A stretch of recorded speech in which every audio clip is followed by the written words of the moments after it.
doing a message on Nephilim among us, the Nephilim among us. And in the first part, we've already covered a lot of information. We're asking in the second part, obviously the ancients cared about demigods, but surely modern people have evolved beyond this cult of hybrid demigods. Is the subject of the Nephilim a mere tangent? We've covered in the first session that we name our planets after the Nephilim, we name our days after the Nephilim, we name our months after the Nephilim, we name our chemicals after the Nephilim, and we name some of our continents and an ocean after the Nephilim. But surely we, modern people, have evolved beyond this now. Would you agree? Sorry, I have to take you to Starbucks. What's on every Starbucks cup? Nephilim. It's a siren, which is a half fish, half woman, or a half bird, half woman hybrid that lures sailors to their death with their songs. And you can see the evolution of the Starbucks marketing plan of their logo. They just copied a 15th century siren and put it straight on their logo. But over time, they just kind of used a little bit of artistic license, and they just rounded it out so it doesn't look... There's some details there. I won't point out the details. Some of it's a bit rude. But they've just changed it, but it still is the Nephilim sirens. And here is a siren luring a young sailor to his death. She's a hybrid. How about Versace? Huh? What is Versace about? Yeah, that real pretty woman, Medusa, with a head of snakes instead of hair, who turns you into stone if you look at her. What is she? She's a hybrid, a Nephilim. And that's the symbol of one of the most luxurious brands. Interesting. Nephilim among us, our biggest sports competition on the planet. I would say it's the biggest event that brings the entire planet together. What is it? The Olympics, named after Zeus and the Olympian gods who ruled from Mount Olympus. All Nephilim. It's a tribute to the Nephilim. In fact, in the old days, when they had the Olympics, they would offer sacrifices and offerings to the Olympian gods. The next Olympics, Rio, in 2016, again, carrying the name of the Olympian gods to the world. Let's go to sports. Nike. Ever heard of Nike? What's Nike? Sports brand, manufacturer of sports clothing? Wrong. It's Nephilim. Goddess of victory. She's a Nephilim. In fact, when I went to Ephesus, I saw this exact stone. This is Nike, the goddess of victory. Amazon. What's Amazon?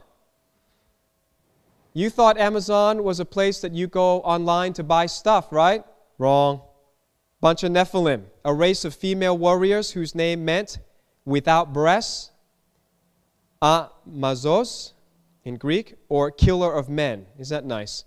Some of them are hybrids of Ares or Mars and mortal humans.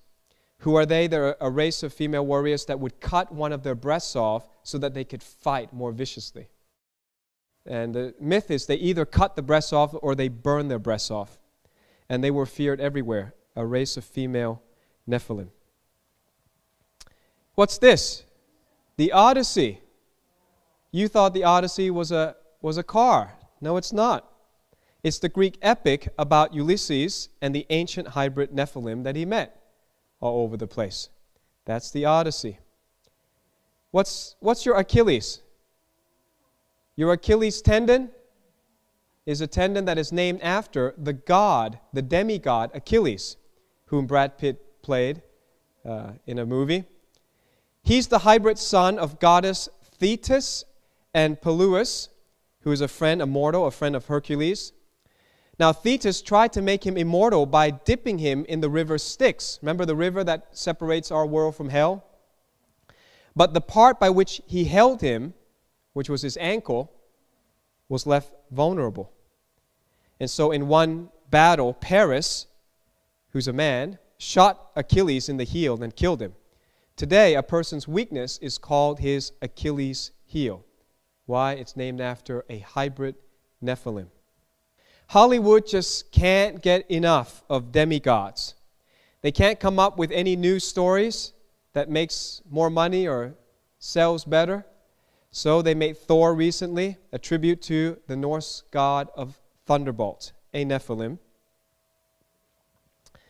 This is Arnold Schwarzenegger in one of his early roles on cinema. He's played Hercules, half god, half human, son of Zeus, and Alcmene, played by Arnold Schwarzenegger. And a movie that's coming up next year, Hercules again, it's going to be played by Dwayne Johnson, or The Rock, coming out August next year, 2014. They just can't get enough of these demigods. People like them. Twilight, vampire breeds with a female human to produce hybrid. X-Men, genetically engineered superhumans, hybrid. Yeah, real pretty, aren't they? And they always look so evil, huh? We just can't get enough of hybrids. See, it's so easy to look back at the Greeks and the Romans and say how foolish they were. But think about how much money people spend because of their belief about this stuff.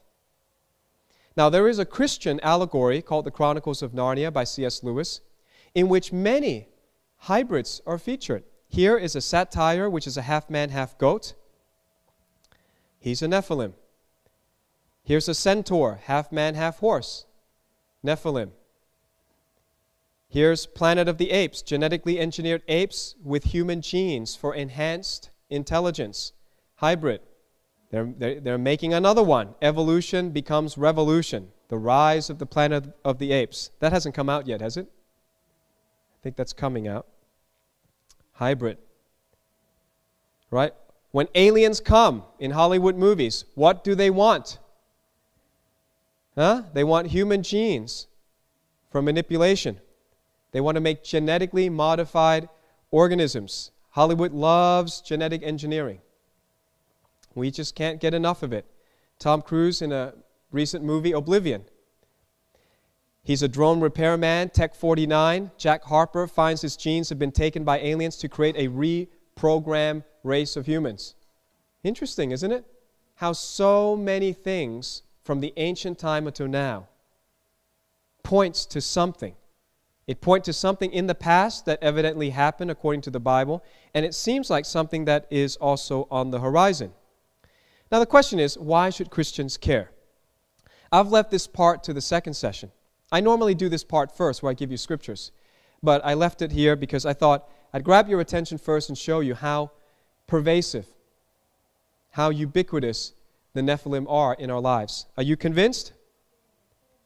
Yeah, Nephilim are among us. We should care because it's in the Bible. We know that the rabbis name 7 demigod hybrids in the Bible. The Nephilim, the fallen ones, the Rephaim, the dead ones, the Anakim, the Zamzumim, the Imim, the Gibborim, and the Avim. They named 7 of them. This is not just some tangent thing. And they did not take it as myth. There are hybrids in heaven, in case you didn't know.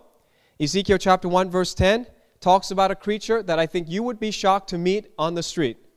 Here's what he looks like. As for the likeness of their faces, each had the face of a man.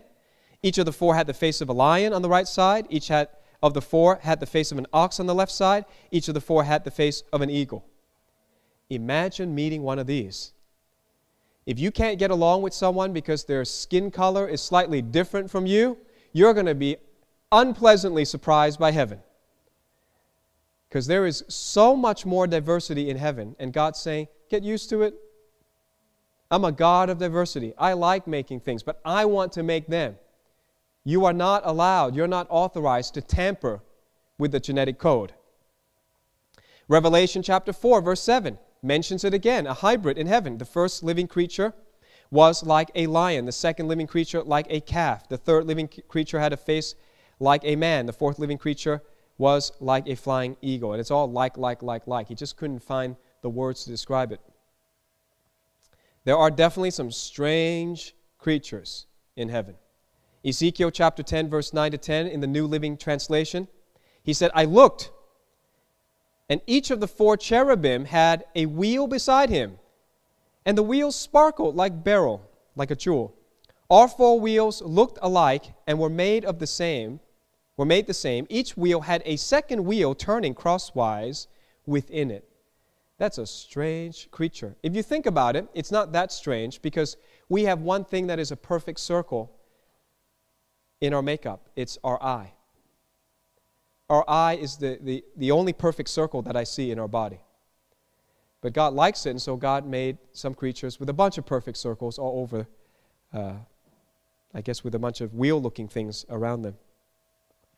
So we need to know that it's in the Bible because once we understand this, the context will help us understand the Bible. It will help you understand things like why there was a flood of Noah, why God commanded the total annihilation of the Canaanites, because there were some strange things happening in that time, a genetic engineering, a genetic manipulation at that time. Why should Christians care? Because it's predicted to happen again. Ecclesiastes chapter 1 verse 9, that which has been is what will be. That which is done is what will be done. There is nothing new under the sun. And Jesus said in Matthew 24 verse 37 in the NIV, as it was in the days of Noah, so it will be at the coming of the Son of Man. That leaves it really open. As it was in the days of Noah, you have to ask, well, what happened in the days of Noah? Why was it that God had to destroy the whole world and save only 8 people? He would have saved more, but only 8 people decided to believe God. And everyone else was killed. Why? Because there was this genetic manipulation going on. Genesis 6, read it yourself, describes a genetic experiment that produced hybrids during Noah's day and brought judgment, a severe judgment on the entire world. And then Jesus compares what's about to come to that. He says something preceded that catastrophe, and the same thing will precede the ultimate catastrophe. 2,000 years later, after Genesis 6, Israel was mandated to wipe out Canaan because of a repeat in genetic manipulation. We know that it happened because who did they meet when they entered Canaan? They met the giants. Aberrations of nature. Genetic mutants. One of them was named Goliath. And look at David dragging Goliath's head. That's not just a tall man. That is a hybrid. According to the Talmud, you may not have heard this before, according to the Jewish rabbis in the Talmud, you know who Goliath's mother was? It was Orpah, the sister of Ruth. Remember, Ruth said, I want to follow your God, Naomi, so I'm going to go back to Israel. But Orpah says, yeah, I'd like to go, but Naomi says, you don't have to go. She said, okay, then I don't have to go. So her heart wasn't there. You watch that among believers. A lot of people say the right thing, but their heart is not in it. Orpah was that kind of human, was that kind of lady. She said the right thing, but her heart was not really in it. And then she went and married a Nephilim, and she produced these giants. One of them was Goliath. So David actually killed one of his distant cousins, because David is the great grandson of Ruth. Right? And Ruth was the sister-in-law of Orpah. Then we find the Nephilim are named in the Old Testament. There's Ishi-Benob. He's one of the 4 brothers of Goliath in 2 Samuel chapter 21, verse 16. He's killed by Abishai, the son of Zeruiah, which is David's nephew. Abishai is David's nephew. Zeruiah is David's sister. Lami is in 1 Chronicles chapter 20, verse 5. Again, there was war with the Philistines, and Elhanan, the son of Jair, killed Lami, the brother of Goliath, the Gittite, the shaft of whose spear was like a weaver's beam. Then we had a 6-fingered giant in 1 Chronicles 20, verse 6. Again, there was war at Gath, where there was a man of great stature with 24 fingers and toes, 6 on each hand and 6 on each foot. And he also was born to the giant. Then we have another one in verse 7. So when he defiled Israel, Jonathan, the son of Shemaiah, David's brother, killed him. So in all there were 5 giants from Gath killed by David and his proteges. Is that cool? You follow someone, you do their works. Those people who followed David, who was a giant slayer, they themselves became giant slayers. I find that encouraging. By the way, this may be the possible origin for the Indian greeting how, and I'm not sure how the fingers are. I believe it's this way. But the American Indians would greet each other like this. They say how. And they always show the number of fingers they have in their hands. Because according to some Native American legends, there were giants in America, and they had 6 fingers and 6 toes. Believable? Well, I believe it because it's in the Bible. Why should we care? It's happened in recent history. It's not only happened long time ago in ancient history, it's happened in recent history. I believe the greatest sins on earth start with a desire to create genetically engineered superhumans. And this was the desire of both Charles Darwin and Adolf Hitler. They had a desire for genetic superiority. And these two characters, Darwin and Hitler, they're two sides of the same coin. They believed the same thing. They were believers in what's called eugenics. Eu is Greek for good, genics for genetics. They believed in the creation of a super race. Well, how do you create a super race? Well, they pitch it to the Germans that the potential to become gods. Have you ever heard that from someone before? Satan? The potential to become gods is well within our reach. Yeah, people like that. People get excited about genetic engineering. Yeah. Defying God now becomes scientific. And so, in the name of science, not in the name of Christianity, in the name of science, 6 million Jews were killed in the name of evolutionary science because it was simply survival of the fittest. What a tragedy. You know, many young people don't even learn this anymore. We're probably about to get into World War III, where some of the worst stuff in the world is going to happen. And people don't even know. It was based on this desire for genetically enhanced humans that people allowed Hitler to do what he did. Eugenics was very popular. This is Darwin's cousin, Francis Galton. I think it's spelled with an A, G-A-L. He was the father of eugenics, close relative of this fellow. Very popular. There were eugenic societies. Instead of going to church, people went to eugenic societies. Over 65,000 people were sterilized under the official eugenics programs in the United States. Here are some signs. Some people are born to be a burden on the rest. See, that's what Darwinian evolutionary science teaches people. Here's another sign: war against the weak. Your belief is the foundation of what you do. Your belief is everything. Here's a German having his Aryan credentials checked by his nose size. But our God said that He created every human in His own image and likeness. We, all of us, are as human as Adam and Eve. There's been no evolution in the human race or any species. We've never seen any species turning into another species. Thousands were sterilized to keep the population down and the genetic pool pure. Are you hearing this argument? A lot of kids who go to university believe that the earth is overpopulated. Nonsense. We have so much. God has made this planet super abundant. We have so much resources to support way more than 7, 8, 9, 10 billion people. It's going to be a population explosion when Jesus comes back. The millennium will be full of people, and the earth is well capable of handling it. You fly across the world as much as I do, and you look out the window, you will find most of the planet is empty. Most of America, with 300 million people, is empty. The world was created by God to sustain lots more life. Our worth comes from not man, but from God. So Satan's temptation has always been this. The same thing that he pitched to Eve in Genesis chapter 3, verse 4 and 5. The serpent said to the woman, "You will not surely die." If you don't believe God, if you disobey God, number one, you will not surely die, for God knows that in the day that you eat of it, your eyes will be open, and you will be like God.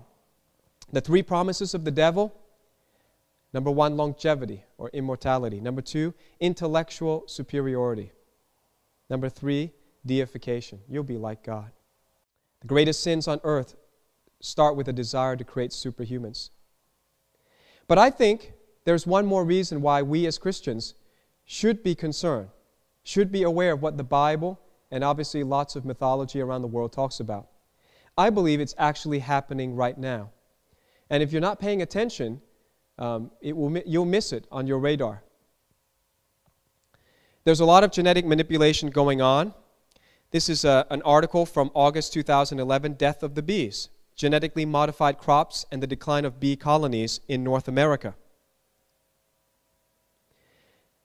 They found dead bees.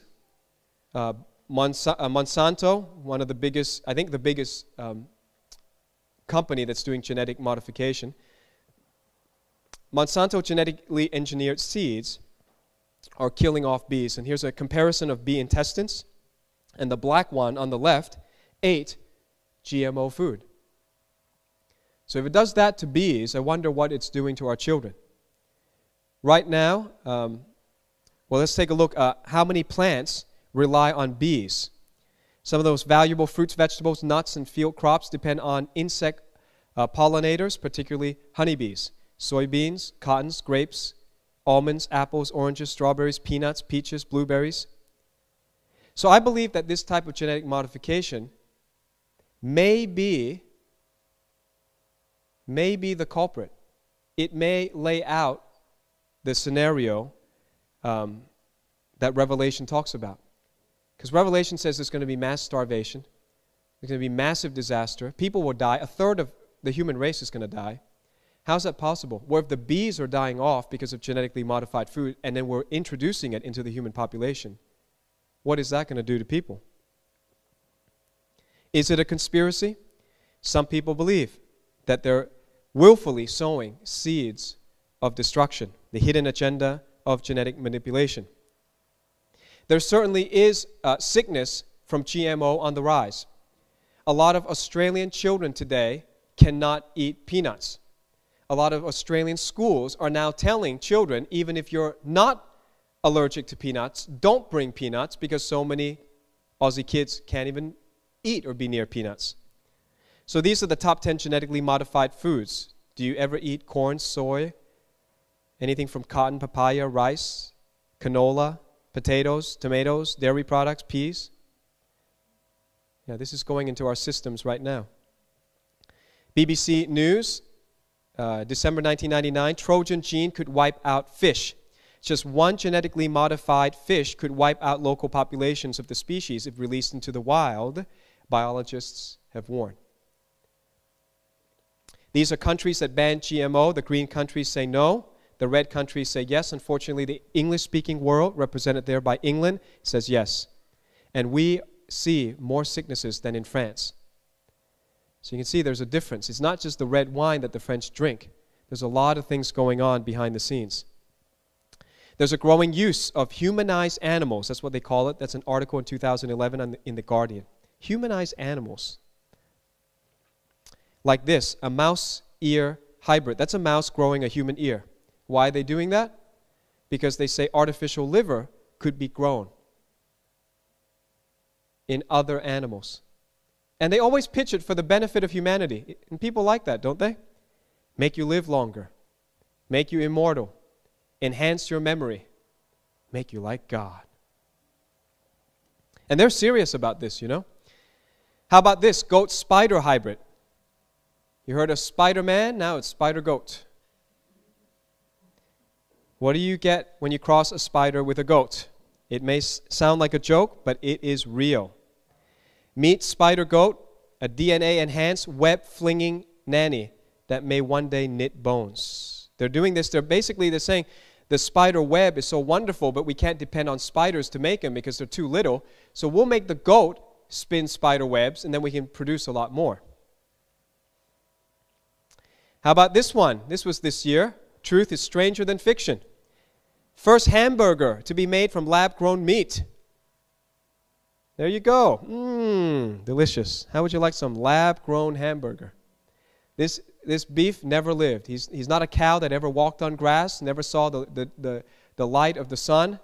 He was grown in a test tube. Fortunately for us, right now, one of these patties would cost over $100,000 to eat. That's how much it cost.